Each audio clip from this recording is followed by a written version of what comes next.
Pahalgam attack میں ہلاک ہونے والے شہداء کے ورثاء ہیں، انہوں نے سوشل میڈیا کے اوپر کمنٹ کرتے ہوئے مودی کو یہ کہا کہ مودی نے پوری تقریر میں پہلگام کے شہداء کا نام ہی نہیں لیا، ہلاک ہونے والوں کو ذکر تک نہیں کیا۔ ساتھ ہی ساتھ انہوں نے یہ بھی کہا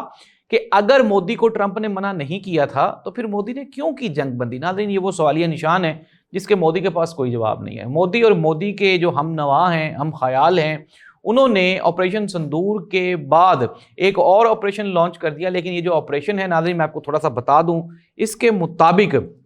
ابھی ریسنٹلی پچھلے دنوں مقبوضہ کشمیر میں ایک آپریشن کیا گیا اور اس آپریشن میں 4 سے 5 جو کشمیری بیچارے نوجوان ہیں ان کو مار ڈالا گیا، ہلاک کر دیا گیا، اور ان جو تینوں کو ریلیٹ کر دیا گیا کہ یہ پہلگام واقعے میں ملوث ہیں، اور ان کی جیب سے ایک چاکلیٹ برآمد ہوئی جس کے اوپر پاکستانی ریپر ہے، یا واللہ عالم ہے یا نہیں ہے۔ آپ نے سارے کی ساری جنگ اس چاکلیٹ کے ریپر کے اوپر ڈال دی کہ چونکہ ان کی جیب سے پاکستانی چاکلیٹ نکلی ہے تو یہ پاکستانی ہی دہشت گرد تھے۔ اتنے دنوں سے اپروکسیمیٹلی پہلگام واقعے کو 2 مہینے ہونے والے ہیں، 2 مہینے سے وہ چاکلیٹ جیب میں ڈال کے تو وہ پھرتے تھے کہ آئیں جی ہمیں مار لیں، اور مارنے کے بعد ناظرین یہ وہی بھارت ہے جس کو کبھی پاکستانی غبارہ مل جائے تو کہتے ہیں یہ پاکستان نے حملہ کر دیا، کبھی ان کے ملک میں کوئی پاکستان کی اڑتی ہوئی کوئی چیز شاپر بھی چلا جائے تو یہ کہتے ہیں کہ پاکستان نے بھارت کے اوپر اٹیک کر دیا ہے۔ تو ان کے پاس ثبوت کچھ بھی نہیں تھا پہلگام واقعے کو لے کے۔